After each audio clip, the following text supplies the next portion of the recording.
Philippines! Good morning, good afternoon. So ngayon guys, maganda kasi yung umaga. So nga exercise po ako sa labas. Paminsan lang tayo mainitan sa umaga. Maganda daw yung init kapag umaga. At kumakain din ako ng cereal at saka kape. Ang sarap, di ba? Daming ibon dito guys. Sarap pakinggan. May kasama ako dito, si Tammy at saka yung aso kong Roxy.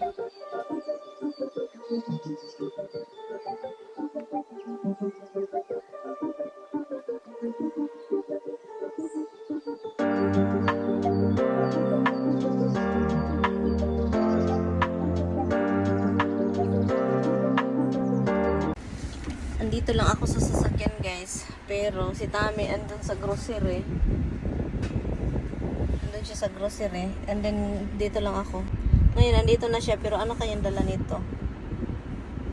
No.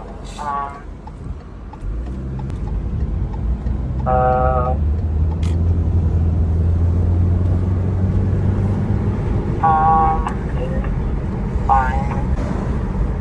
7.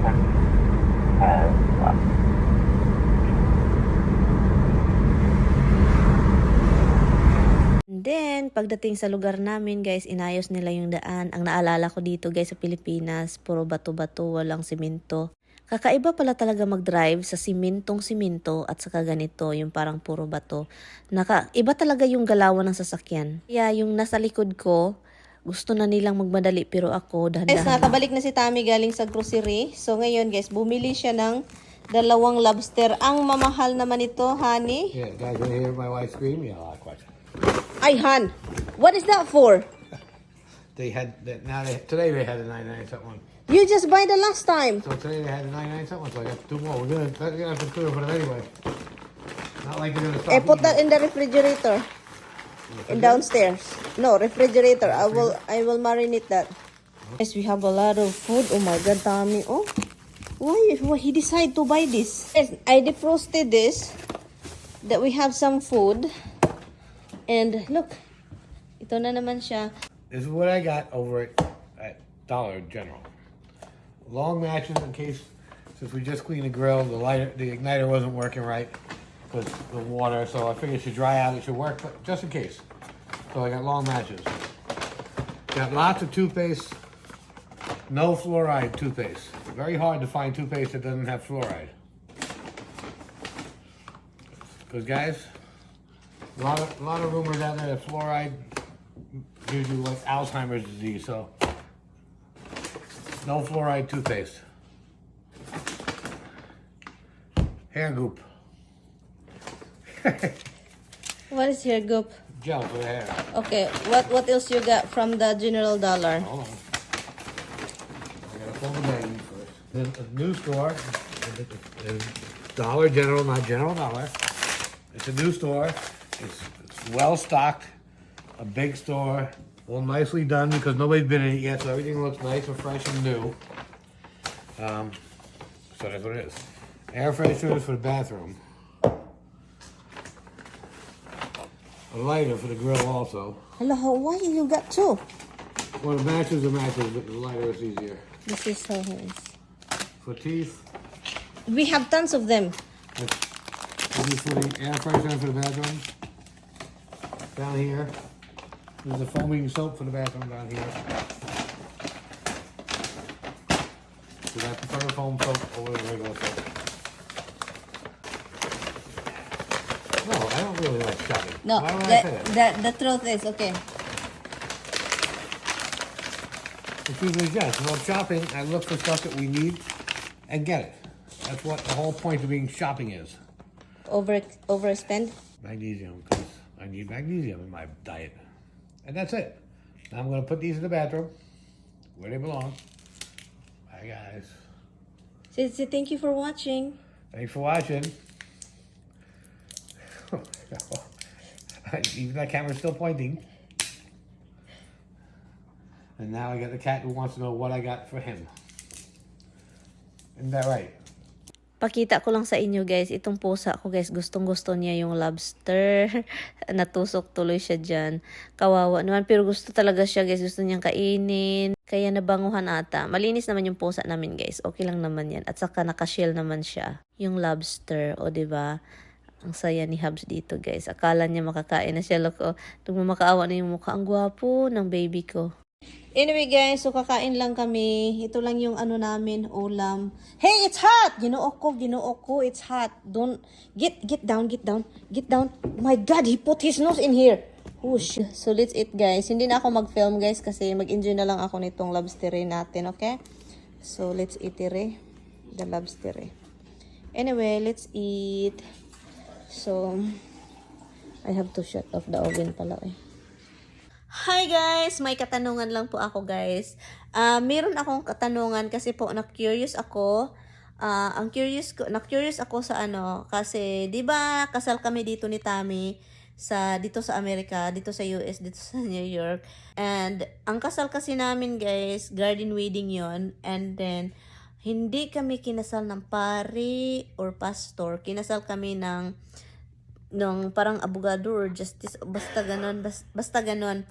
I don't know kung nakita ninyo dito guys sa Facebook yung wedding video namin. So let me know, comment down below kung nakita na ba ninyo yung wedding video or hindi. Tanungan ko kasi po gusto kong makasal po sa Pilipinas po. Gusto kong makasal doon kasi alam nyo naman nandun yung family ko.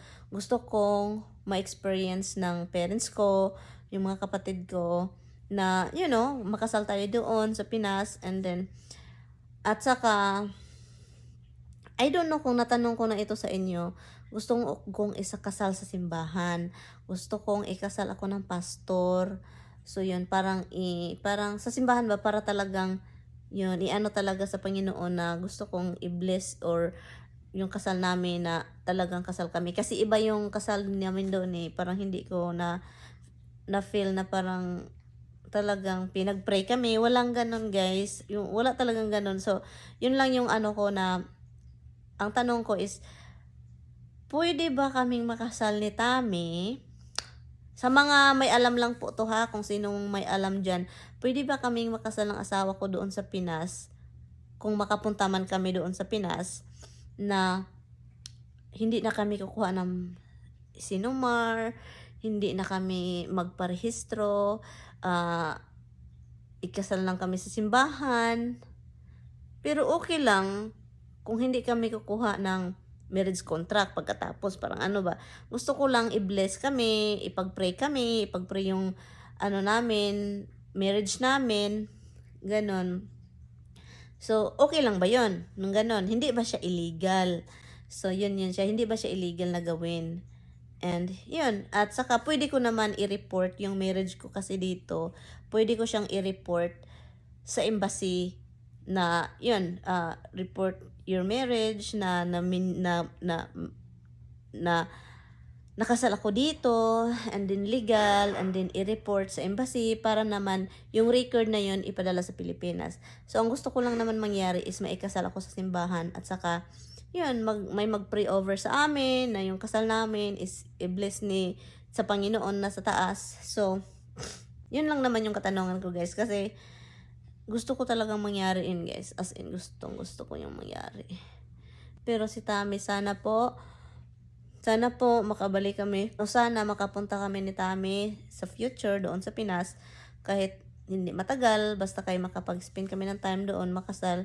Kasi masarap din kasi guys, ma-experience ko yung nakikita ko noon sa Pilipinas na may handaan, mga family, relatives, ganon. So, gusto ko talaga din yung ma-experience na ganon.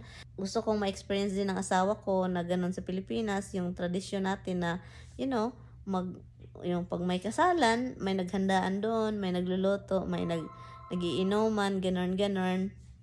So, yun lang yung tanong ko guys, kung meron kayong alam, kung pwede bang makasal without, you know, filing any papers, na yun, ikasal sa simbahan, hindi ba siya illegal, basta kayo ma-experience lang ng family ko, at saka, yun, may mag-pray over sa amin, magpayo, yung pastor, ganon, yung parang, you know, yun, alam niyo naman, di ba yung kasal is, kailangan talagang sa simbahan.